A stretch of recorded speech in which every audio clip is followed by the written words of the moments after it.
یس جہاں سوختہ عشق کی داستان حیات ہے، جو ایک معمولی باپ کا بیٹا تھا۔ وہ 16 سال کی عمر میں گھر سے نکلا۔ سینے میں عشق کی چنگاری بچپن سے موجود تھی۔ پھر یہی چنگاری شعلہ بنی اور اس شعلے نے ایک عاشق کے پورے وجود کو پھونک ڈالا۔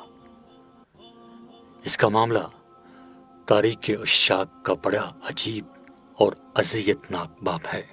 ہر سطر آتش فراق سے جلی ہوئی اور ہر سطر تمناؤں کے خون سے رنگی ہوئی۔ وہ عاشقوں کی طویل فہرست میں سب سے زیادہ متنازع عاشق ہے۔ ایک گروہ کا دعویٰ ہے کہ وہ شعبدہ باز تھا۔ اس نے اپنے چہرے پر ملمہ چڑھا لیا تھا اور عشق کا مصنوعی لباس پہن کر شہر در شہر گھومتا تھا۔ اس کی آنکھوں سے بہتے ہوئے آنسو ایک دھوکہ تھا اور اس کی فغان نیم شب ایک فریب تھی۔ وہ عشق کا نام لے کر جذبوں کا جھوٹا کاروبار کرتا تھا۔ وہ اپنے عشق کی جان بازیوں کے افسانے سریعام سنایا کرتا تھا، مگر حقیقتاً وہ ایک آرام طلب عاشق تھا، عشق کی جان گداز مشقتوں سے ناشنا اور دیار عشق میں نارسیدہ۔ اردو شاعر میر تقی میر کے بقول، ہوگا قصور دیوار کے سائے میں پڑا میر، کیا کام محبت سے اس آرام طلب کو۔ وہ لوگوں کو اپنے گرد جمع کرنے کے لیے کھوکھلے نعرے لگایا کرتا تھا۔ اس کے دل سے کبھی آہ جگر گداز نہیں ابھری۔ وہ اپنے قول میں سچا نہیں تھا، بس زبانی باتیں کرتا تھا۔ اس کے برعکس دوسری جماعت اسے عاشق جان باز تسلیم کرتی ہے۔ اس کے نزدیک موت جیسی خوفناک حقیقت عاشق کے ایک رنگین اور پرکیف خواب سے زیادہ حیثیت نہیں رکھتی تھی۔ وہ خاردار راستوں کو مخمل اور ریشم کی رہگزر سمجھتا تھا۔ جب آفات و مصائب کی آتشی سوزاں اس کے جسم کو چھوتی تھی تو وہ اس چھیڑ چھاڑ کو باد صبا کے جھونکوں کی شرارت قرار دیتا تھا۔ جب محبت ناشنا لوگ اس پر سنگباری کرتے تھے تو اس جابرانہ کھیل کو گلپاشی سے تعبیر کرتا تھا۔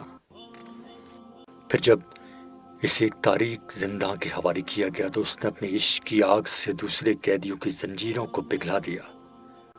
آہنی دروازے اس کی جذبہ سوز دروں سے پگھل کر موم ہو گئے، اور اس نے تمام اسیروں سے کہا کہ اپنے اپنے گھروں کو چلے جاؤ۔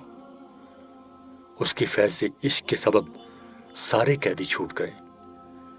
اسیروں نے زندان سے رخصت ہوتے وقت اپنے محسن کو مخاطب کرتے ہوئے کہا، ہمیں رہائی دینے کے بعد آپ خود زنجیریں پہنے کیوں بیٹھے ہیں؟ عاشق جان باز اس وقت وصال کی لذتوں سے مخبور تھا۔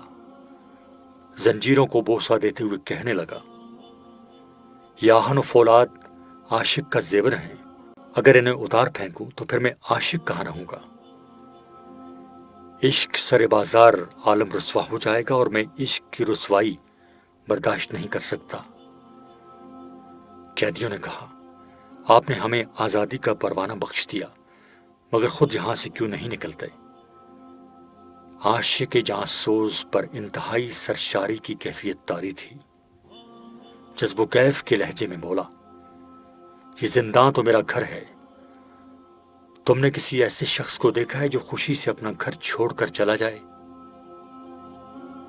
پھر جب داروغہ زندہ کو معلوم ہوا کہ اس شخص کی وجہ سے تمام قیدی فرار ہوئے ہیں تو وہ غضبناک ہو کر کہنے لگا، تجھے معلوم ہے کہ تو نے قانون شکنی کی ہے۔ اس جرم کی پاداش میں زندان کے اندھیرے اور بڑھا دیے جائیں گے۔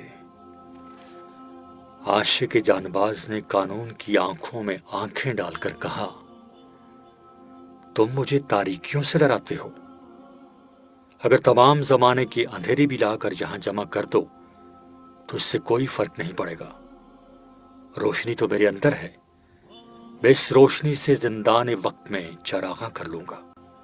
اہل ستم کو شدید حیرت تھی اور جفاکار پریشان نظر آ رہے تھے کہ وہ کس مزاج کا عاشق ہے۔ مرزا غالب کے بقول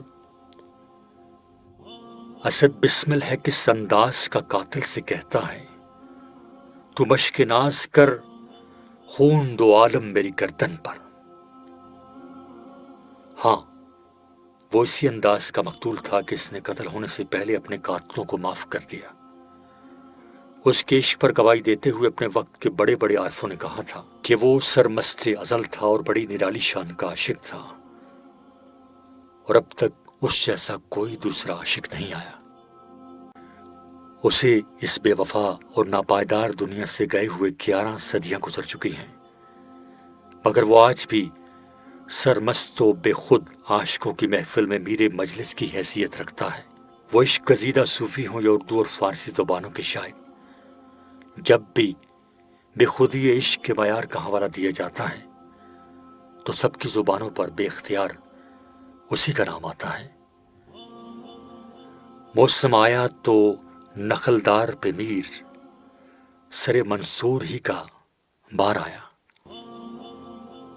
یہ عاشق جانباز تھے حضرت حسین بن منصور حلاج رحمۃ اللہ علیہ، جو اپنے جذب و کیف اور سرور و مستی کے لیے ایران و عراق اور بر صغیر پاک و ہند میں عجیب شہرت رکھتے ہیں۔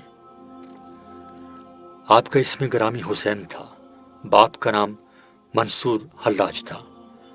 حلاج عربی زبان میں جولاہے کو کہتے ہیں، چونکہ شیخ حسین رحمۃ اللہ کے والد روئی دننے کا کام کرتے تھے، اس لیے پیشہ ان کے نام کا حصہ بن گیا۔